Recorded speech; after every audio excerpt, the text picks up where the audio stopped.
Art is what we call it when someone does something that might connect us to someone else. We are leaving the industrial economy and entering the connection economy. You don't have to like it, but it's true.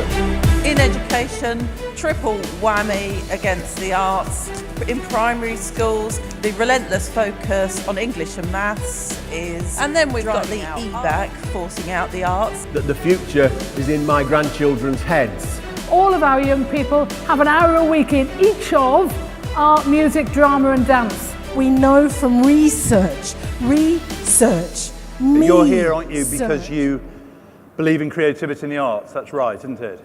So how do we take what's happened this morning and stop it from simply being a group of people spending a day in Camden talking to themselves?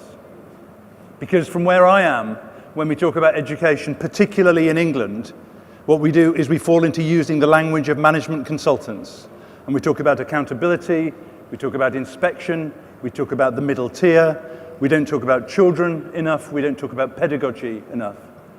And on our watch, if we're not careful, the very things that you're saying you value and I value so much for my children are being squeezed out. Because ASCL, which represents 19,000 school and college leaders with the BBC, did a survey of head teachers just before Christmas. And what we found is that from 5,000 head teachers, 9 out of 10 of them, because of funding pressures, had cut one or more creative arts subject in the past 2 years. This is happening on our watch. Now, it's not happening in the independent schools. It won't be that they will be getting rid of A-level dance or GCSE music in an independent school because they know it's part of a child's entitlement. It's what the parents are paying for. And therefore, what I would suggest is there's two things that we must do from today. The first thing is we have to say that this isn't about funding. This is about how we make humans become more human. If we're going to outpace the robots, then the sense of empathy and creativity and problem solving and all that stuff becomes more important. And it's not that you can only do that when you're doing art.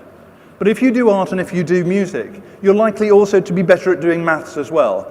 And at the moment we've got a kind of narrative which says you're either good at this or you're good at that. And we need people at the top of government to be arguing the case that these things go together. And the way I would suggest you articulate it is that this is not about funding, this is about values. This is about what we believe is really important. And in particular, with the current government, we talk about it as social mobility. Because when we hear about the children in Seacroft over there, who are getting this rich diet of the arts, there are other children who aren't getting that. Now, you talk about it as social mobility because if you're taking A-level dance and GCSE drama and all of those subjects out because they're the ones with the small numbers, those are the children often from the most deprived backgrounds who won't get it, whereas the children who go to the independent schools will get it, or where you've got an evangelical kind of head teacher who thinks that it's so important, we're going to absolutely fight for it. So social mobility must be part of what we do. And the second thing I would suggest strongly that we do is we stop it being about dividedness.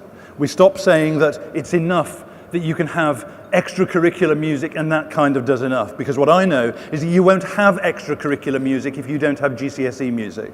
If you don't have GCSE music, you won't be able to employ the music teachers to do it. And anyway, there's an academic nature to all of this stuff.